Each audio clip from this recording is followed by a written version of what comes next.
Dear Diarrhea, Diarrhea full of shit. Just play along with me, myself, and I. No one else. So you, I'm so legit. Quick reminder, or whatever. I forgot to mention this for anybody who's going through similar stuff. Roommates, family, friends, whatever, creepers.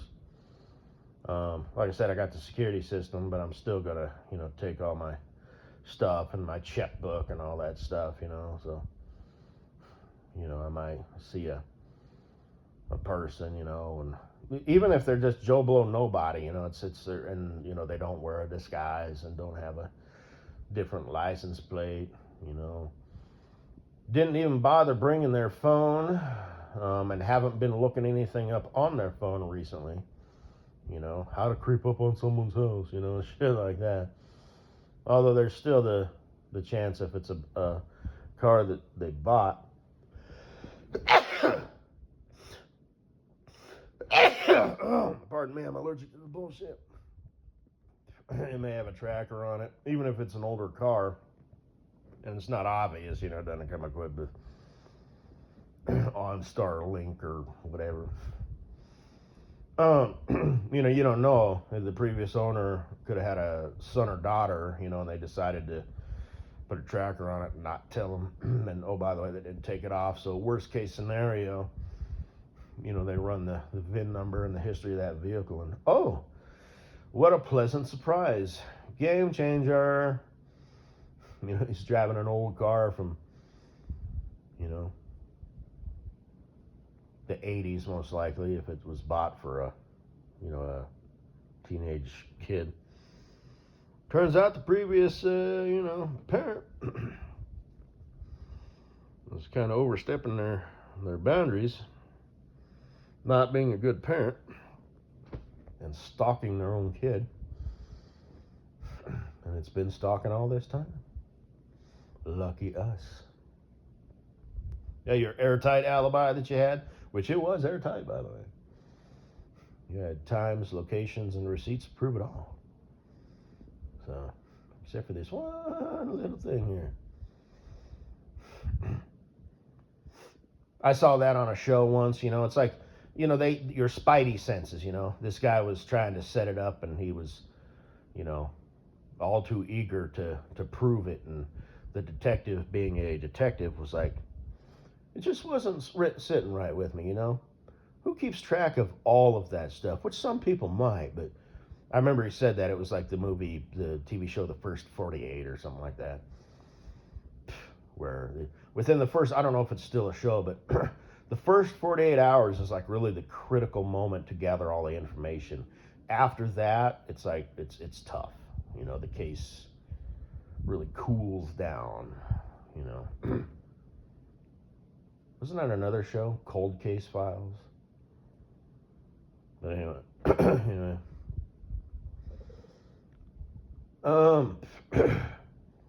And yeah, he was like, it was just weird, but it was like he showed up and was like ready to, he wasn't even like, what? Like, oh, he was just, bam, okay, look, yeah, I got this, I was here at this time, and blah, blah, blah. See, it could have been me, because, and all that. Good old detective, walking around with his handcuffs and his piece on his hip, even though he's not in uniform, he's just wearing, like casual dress pants with a shirt tucked in, but you can tell that guy's a detective.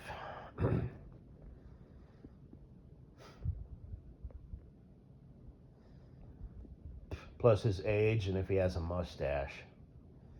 If it's a thin little mustache, then he might be a deputy, right? He's like in his mid-20s, he's got a wife and kid, right?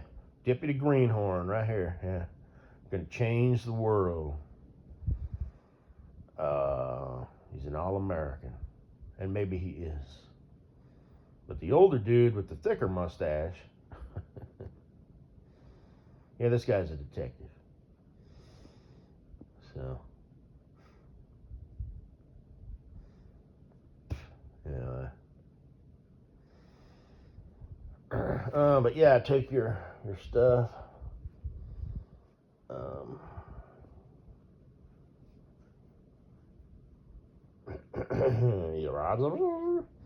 I need to get a safe with a combo, which you can still get into. You know, you might have to, bust out the diamond studded, circular saw or something, or what cutting torch. But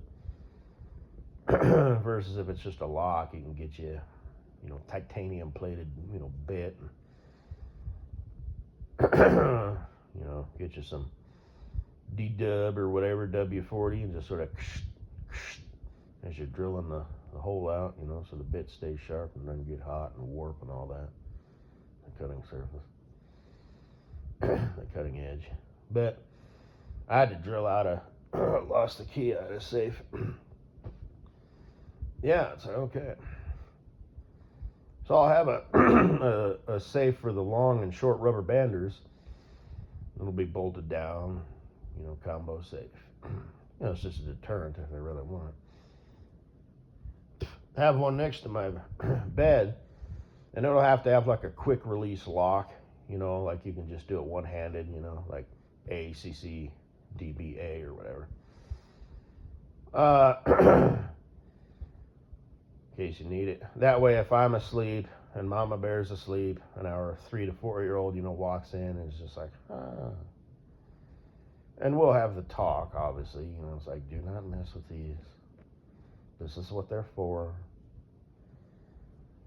This is what they can be used for. This is why I own them. This is why I own this many and these different types. And just be completely upfront and honest. Now, mind you, their brain is going to interpret things a certain way, so it might actually backfire. You got to find that Goldilocks zone, depending on their age and how they interpret the world, because you're their parents, right? So you teach them shit, and then you watch how they react with that knowledge, just because you're watching them, And if you tell them something, and they're the type of kid, the type of little human who all of a sudden they think they're like an expert at age 4, because you thoroughly explained something to them, you need to be aware of that. Okay? This is advanced shit. I'm telling you, this will go in the book. So, I'll dedicate like a whole chapter on this. Bet y'all never heard of this concept, have you? Well, you have now.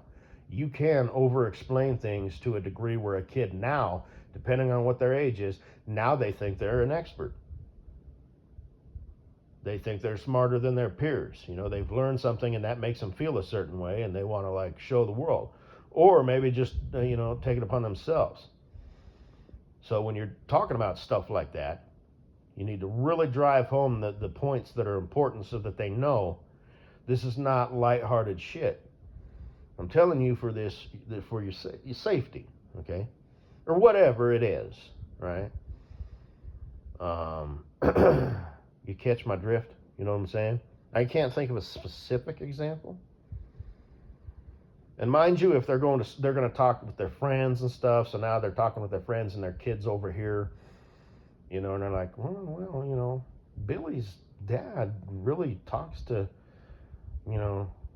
he seems, for his age, he knows a lot about rubber banders.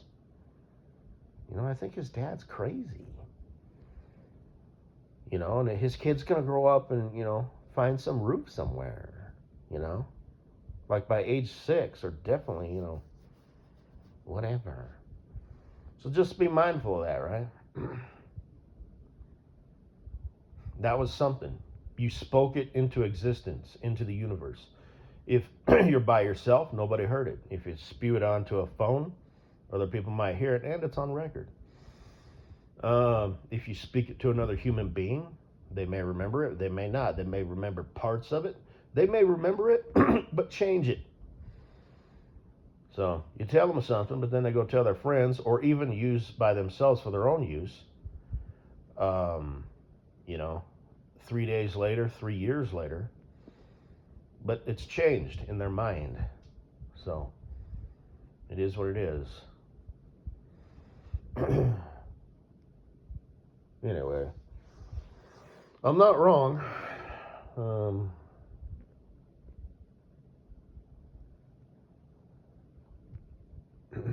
I told him don't do this. I didn't know he would go do it. I told him not to do it. Well, that's the thing, dude. You told him not to, but in his world, he's like, okay, well, I'm not supposed to, but I can because now I know how it works. So, yeah.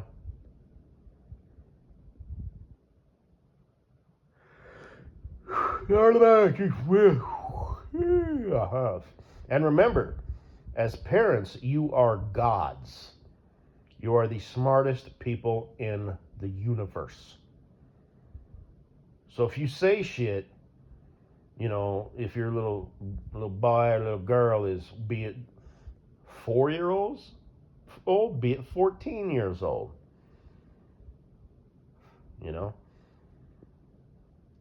generally speaking, it depends. I mean, there's, fuck you, dad. You can be a bad parent and your kids can, like not respect you or whatever. But your job as a parent is to raise them as humans who will stay out of trouble and have the ability to function in society. And pursue happiness and contentment. Don't just drive it home, and you gotta make the sale, you gotta be successful, blah blah blah. Then they're miserable. You gotta raise them as a human who has, thoughts, feelings, urges, desires. What's the difference between an urge and a desire? What's the difference between a scratch and an itch?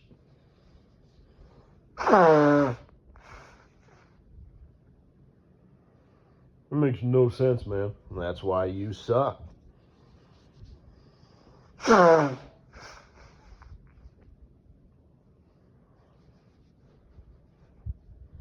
What's the difference between a feeling and an emotion?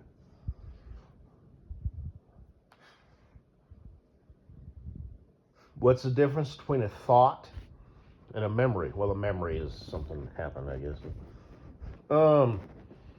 What's another one? Seems like there was another one. What's the difference between a feeling and an emotion? What's the difference between being mad or angry or frustrated and being enraged? That one might even be a 3-leveler. Frustrated, mad, and enraged. What's the difference between anxiety and fear? I'm trying to think. Like bravery. What's the difference between bravery and, I don't know, blatant disregard for something? I don't know. The guy has no fear. The guy's going to get killed, and as well as other people. He's very brave. No, there's no bravery required there. This guy's a fool.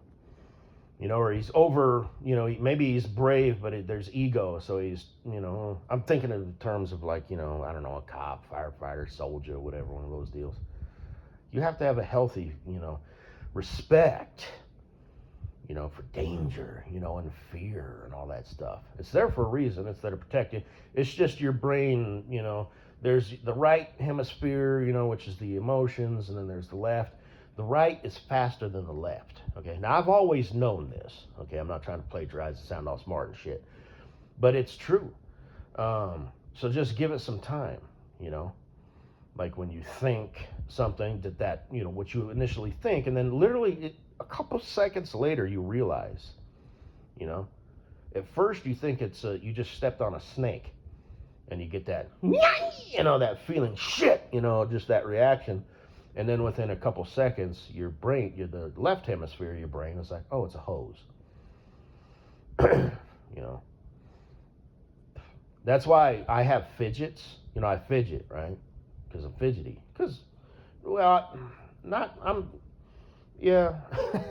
I have anxiety a little bit, I guess, but I remember I said that to Ladybug. I walked up there. I wish I wouldn't have, to be honest with you. But there was a piece of trash, and I threw it away. But I was kind of fiddling with it, and I'm all blah blah.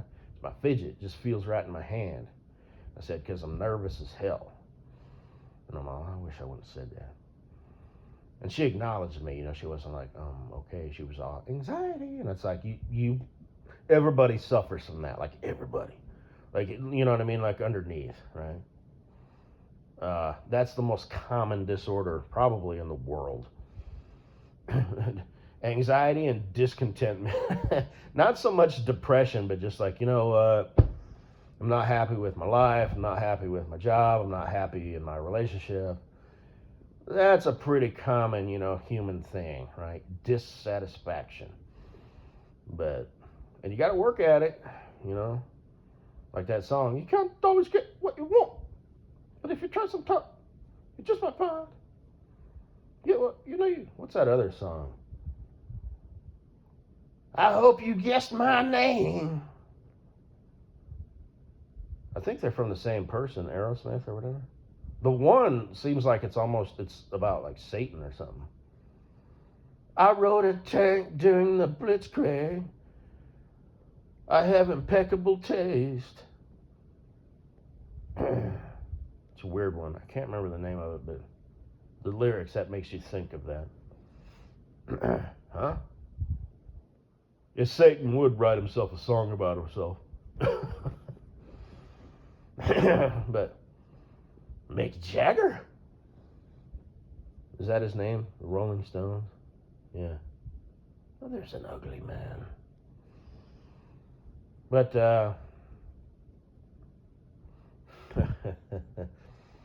see, my thoughts, they're built from within.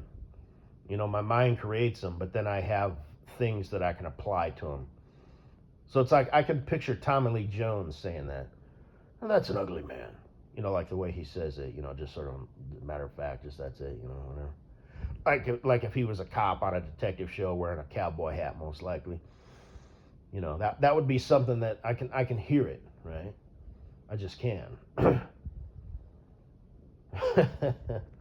Satan would be the type of dude who'd write a song about himself. Don't know why I choose Mick Jagger to do it. Well, there's an ugly man. And then somebody would say something like, well, Satan's an ugly person. Actually, Satan was one of the most prettiest angels. But anyway, almost kind of sounds like him, doesn't it? Can you picture it, dear online family friends? Look at him all.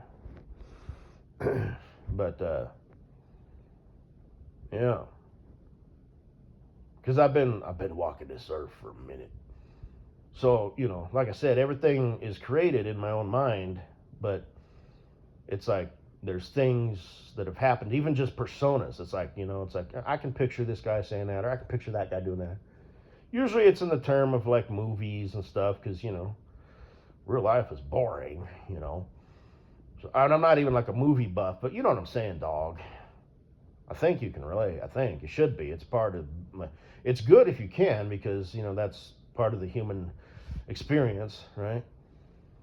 And it's just sometimes things are broken. People don't understand shit. People. It's a blessing to be a normal thinker. It really is. Oh, I'm not saying But anyway, moving on. So, nervousness, anxiety. Oh, so fidgets.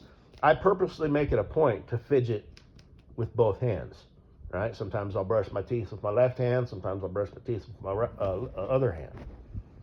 Ooh, wow, big deal, right? Well, if you do something like that every day, it keeps both sides of the hemispheres communicating with each other. But the brain is still the brain. It's wired a certain way. So, it happened the other day. I had a pen in my pocket and it moved. And I thought it was like some sort of centipede or a spider or something. So, walking right there, across my chest. So my brain's immediate initial reaction was, Yahoo! And literally within like a second, half a second, then I was like, oh, it's just my pen. You know, so it's like a prime example. Start paying attention to that, dear online family and friends. So, like I said, every person is three things. The physical thing. So if you're like miswired, right? You've got some deficiencies or something. And then you got your like soul or your character, which is just sort of idly in the background. It doesn't really, you know, do much, but it's there. And then there's your brain, which for all intent and purpose is running the show, even though it's not. But it can betray you. But your brain can also be your friend. It's wired in a certain way, right? There's like, you know, the caveman brain and, you know, fears and recognition and stuff that is, you know, part of evolution, regardless of what you believe in. Like I said, I consider myself a Christian, just a bad one. But, you know, we're here on Earth, you know, doing our own thing. So,